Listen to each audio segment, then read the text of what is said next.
There's a saying, every person dies twice. He wanted to be Army Airborne Ranger, jump out of planes. You die once when your body dies. His plan was to come back from Afghanistan and go to Ranger School.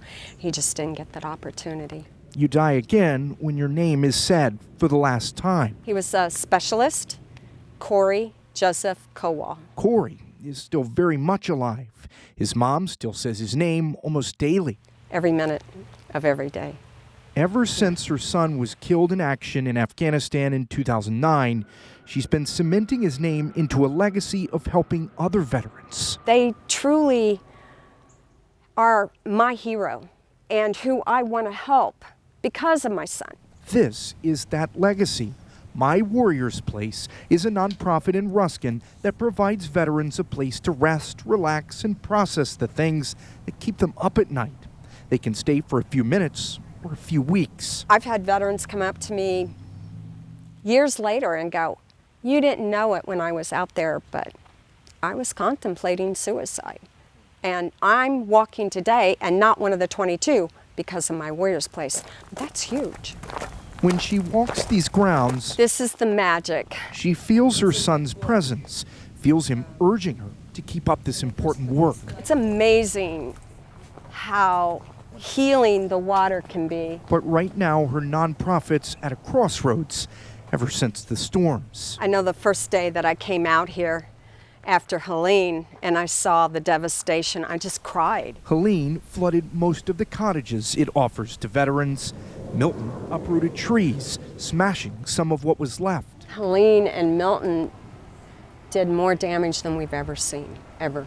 My Warrior's Place would like to keep helping veterans, but needs help of its own right now, in the form of money or labor, anything. We need volunteers. If you're skilled labor, drywall, painting, flooring, subflooring, all of that is all needed. Is this place too far gone? You can see here how the foundation got lifted up. For now, Corey's presence is still too strong here to even think about surrender. He knows when I'm getting down or overwhelmed, and he keeps reminding me that you got to keep fighting. And here's the proof. A message written in pencil on a stud before the flood is still here. I wanted him to be a part of this building forever. A heart wrapped around Corey's name and the date his body died. But his name is still being spoken, his presence still guiding his mom forward. Suck it up, Mom. Get to work. I think frustrated is a really good word. It's the definition of insanity. Doing the same thing over and over again Nothing again. and expecting different results. Still nothing. But Kendra Covert keeps this frustrating routine I check my mail every day. because she's waiting for a very important letter. This is our living room. A letter that will tell her if she can rebuild her Bel Air Beach home or not. Not a lot of lights around here. This is my bedroom. A home that's been in bad shape for 2 months now. Ever since Helene's surge. Home security cameras captured the devastation, captured the flooding that had never happened in this home before. It was about mid-receptacle. 2 months later, Kendra is still waiting for Pinellas County to determine if the home is substantially damaged. If it is, she'll have to elevate the home or walk away from it. If it's not, she can rebuild. Everyone that I've spoken to has said, you're fine, everything is good, you're good to move along, but I'm not hearing that in a letter form. In a Tuesday news release, Pinellas County said letters are on the way. They'll be mailed out in the coming days, but it'll take weeks, possibly through the end of December. It's just been a really long road, and Kendra's patience is wearing thin. I just literally take it day by day and just kind of figure out what's next every day, and every day is different. Her new drywall's here and ready to go. Her new furniture is too. We're sitting on my sofa. Kendra would like to unbox it, but she needs permission to rebuild. Nothing in here again. She needs this insanity to end. Oh, it's cold. It's real cold. It all happens so fast. I feel bad for Mr. Terry. He has so much stuff there. April, too. 1 second, Misty Wells had a lakefront home. Next second, her home was part of the lake. It's very nerve-wracking, especially when you first see it start coming into the house. You go into complete panic mode. She says her lake, Lake Bonnie in Lakeland, had never flooded before until Hurricane Milton. As buckets of rain fell, flooded streets became flooded yards, flooded driveways, then flooding inside homes. When we saw the water coming in, we all just were freaked out, and we acted really fast when it started to pour in the house. And it's a good thing they got out when they did, because when the water came up, it came up fast. It's almost knee deep where I'm standing, probably more than waist deep further back near their house. Even days later, days after the storm passed, water continued to rise, at least 9 inches inside her home, which is likely a total loss. It's not so much losing the house, it's that the memories are literally floating in a lake now. The city of Lakeland says it is trying to help the Wells family and dozens of others whose homes around Lake Bonnie have flooded. I can tell you that since August 5th of this year, we have been pumping water religiously, day in and day out, 24 hours a day, pumping water to Lake Parker to get those water levels down. But on Misty Street, she says it's hard to tell it's making a difference. From here down is all gone. She has flood insurance and a place to stay, but she stands here in the floodwaters, hoping to put a spotlight on her neighborhood, My heart breaks for everybody down here. hoping for a fix, hoping for help for the neighbors who will need it. No matter how many warnings there were, Jared Golden says he never thought it could get this bad. I've been here for almost 50 years, and I've never seen water down here like this at all. Like so many people, Jerry had to be rescued from his home on an airboat. I was more concerned with my girl than I was much for myself. So. Yeah. As they headed to a shelter, Jeremy Lewis took us around Old Home Assassin to show the devastation. Well, this is probably my 4th flood here. He's volunteering to rescue anyone who stayed behind. It's sad. Yeah. I mean, everyone's losing everything, so it's crazy. Yeah. Are you surprised so many people chose to stay? I mean, I know we were talking about it. Some people just don't have a place to go. They have no money to go. Some of these people, like the couple we just rescued, was trapped in a camper with 2 foot of water in it. So they don't have anywhere else to go. Jim Trudeau says he can't believe what he's seeing here. Worst one I've seen. I've been here my whole life. I've never seen it flood like this. You guys all right? For those who spent the last year making repairs after Hurricane Idalia, they'll have to start all over now. The weeks ahead, with all the work that we're going to have to do, it's disheartening. Yeah. For sure. I miss her being here all the time. My initial, aside from the shock and just pure pain, was I felt shame. Martha and Chris Thomas are still grieving the loss of their daughter, Ella. I have a hole in my heart. It will never go away, but my heart keeps growing bigger and bigger around it to support that hole. The San Francisco 49ers select Solomon Thomas, defensive end, Stanford. While their son Solomon was playing in the NFL, their daughter was in college in Arkansas. But something happened to Ella while at school. She had a huge change in behavior. She suddenly stopped attending classes. Her grades dropped. She was in college, so we didn't know. What they now know is Ella was raped at a fraternity party. And soon after that, she took her own life at just 24 years old. What did I do wrong? I mean, what did we do wrong? Why did this happen? Ella's dad also had no idea this could happen to people of color. I never thought our daughter was at risk because I didn't think black people died by suicide. I didn't think that was an issue. But they learned it's more common now than ever before. According to the CDC, suicide among young black youth is rising at twice the rate of all other racial and ethnic groups. And suicide among American Indian and Alaskan Native youth is 2.5 times the rate of any other racial or ethnic group. Other statistics are also alarming. For ages 10 to 34 years old, suicide is the second leading cause of death. and 1 in 4 young people have seriously considered taking their life. So the Thomases started a nonprofit, the Defensive Line, or TDL, to help people of color struggling with their mental well-being. Create a point where we talk about the importance of mental health. We communicate and connect about it, and we give people the resources. And we go into schools, middle school, high schools, universities, and we talk about the signs, how to create a mentally healthy environment, how to give parents the support they need. As a teacher and coach for over 30 years, Martha engaged with 140 students per day. So she knew they needed to reach teachers and other school staff. If I knew as an educator what to look for, I could also be part of the solution. I could be one of the people that was on the team to help save kids. Their nonprofit focuses on communities where at least 50% of those who live there are young people of color and neighborhoods struggling the most. In many different communities of color, there's a greater stigma. But there also has been less access to resources. And those resources have been working. Young white kids are dying less. The rates have gone down. So it's working. Getting the resources to people is actually working. We're also working with Black churches so that they can talk about the importance of mental health, of whole health, physical, mental, spiritual, emotional, getting all of those things right, the 4 legs of a stool. They also urge parents to be brave enough to ask your child or loved one if they're thinking about suicide. And there's more. Reducing the stigma and realizing you just can't pray this away.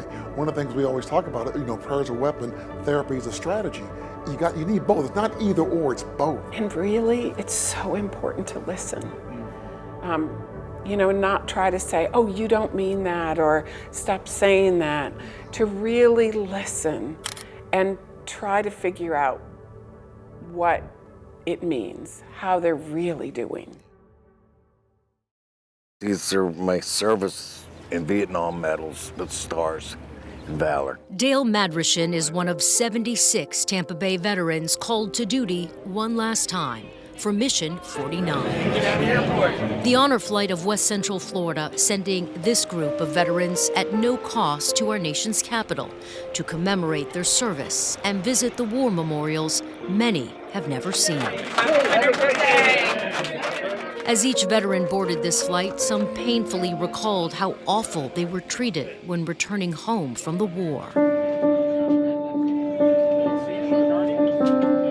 I got off the plane in California, got eggs thrown at me, brought it tomatoes, lettuce. They were just pelting us something terrible. We were spat at, we were cursed at. We were called baby killers. Others remembered some of the horror on the battlefield. I can't explain the emotions or the feelings that you have when you're watching people be blown up like a balloon pop, or like a bomb being dropped in the middle of a group of troops. So it's pretty hard to even talk about it. And I don't talk about it very often. James J.C. Witt served in the Korean War as a forward observer and tank battalion. He was a young man then, and today just happens to be his 91st birthday. I can't express my gratitude for being able to serve and my regrets that I'm not able to do more. How many years? 47. And I only knew her 23 days, including the honeymoon. We also met the only husband and wife military couple on this mission, Mario and Melanie Ann Gutierrez, who both served in Vietnam. Melanie a nurse, Mario in the Air Force. I want to see the Vietnam. And I have some buddies of mine, their names are on the wall. We're right here, Red. Come on up. Once on the ground, we met veteran Delford Connell, turning 100 years old in just weeks. But still sad that most of his battle buddies are now gone. The guys I looked up to, they're all passed for me through the war. I feel pretty much alone, Connell served in the Navy during World War II. And during our first stop at that memorial, he was reminded of those he lost. All my big friends when I was a senior. See, I didn't get on active duty until 43 of December, and all my heroes were gone. That's what made me enlist. Another veteran of the greatest generation was so overwhelmed with emotion, it became difficult to speak. What's it mean to be here now? Have you ever seen the memorial? First. Nope. Nah.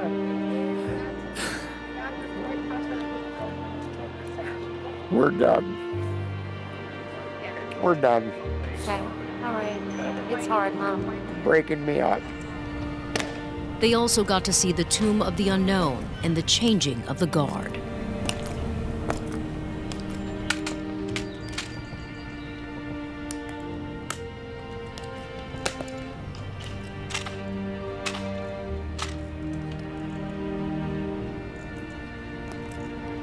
Arlington National Cemetery is the final resting place for more than 400,000 veterans. Looking out over the rows and rows of head markers, there's an overwhelming sense of pain and understanding that this is what sacrifice looks like.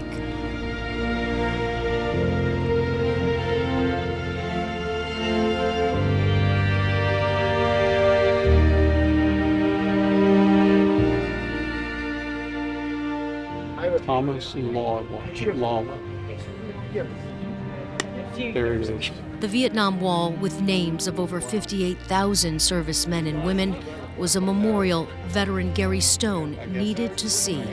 He served in the Air Force during the Vietnam conflict and wanted to honor his friend who never made it back home. When you see his name, what goes through your mind and your heart? Makes me cry. He shouldn't have been lost. You know, it's a war that was hated. It makes me feel good, though, that I'm here and I get to see his name. I'm very thankful for that. Gary also finally felt recognized for his service in Vietnam. We didn't have the hurrah that soldiers get today. So this whole trip to me is very important. I'm sorry. Because it means that I'm being honored this time. And I appreciate that very much. The carnage that we had to see. Oh, God, it was just terrible. It was terrible. I would not want that on any human being in the world. Dale Madrashin also served in the Air Force during Vietnam and lost 27 comrades. His service dog Kai from Canine Partners for Patriots helped him stay calm while he got the closure he needed, seeing some of his friends' names on the wall. I have seen actual proof of where they're at, and they could not ask for a better place to be than the small portal. An emotional moment of heartache, but also gratefulness for their service and sacrifice. So much. Okay, thank you. I appreciate it. Thank you. Thank you for your service and all you do. Each veteran gets paired with a guardian to help every step of the way. To spend a day with one of our treasures and one of our heroes is just an absolute honor. This is Mary Jo Galliman's 7th mission, volunteering as a guardian for the last 2 years. I just love spending the day learning about these veterans and seeing the memorials and seeing it through their eyes and honoring these veterans. But the respect and admiration for all these veterans wasn't over just yet. On our flight back home, an old ritual announced on board. Good evening, everybody. It's Mark. We have one more surprise for you. Mail call. When you hear your name, raise your hand. We have an envelope of mail for you. A large envelope filled with cards and letters from family, even strangers, to thank these veterans for protecting our freedom. And it brought many to tears. I am incredibly thankful for you. Without your hard work and dedication, this country wouldn't be the same at all. Oh, stop it.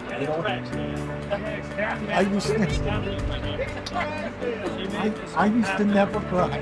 Then upon landing, one last surprise.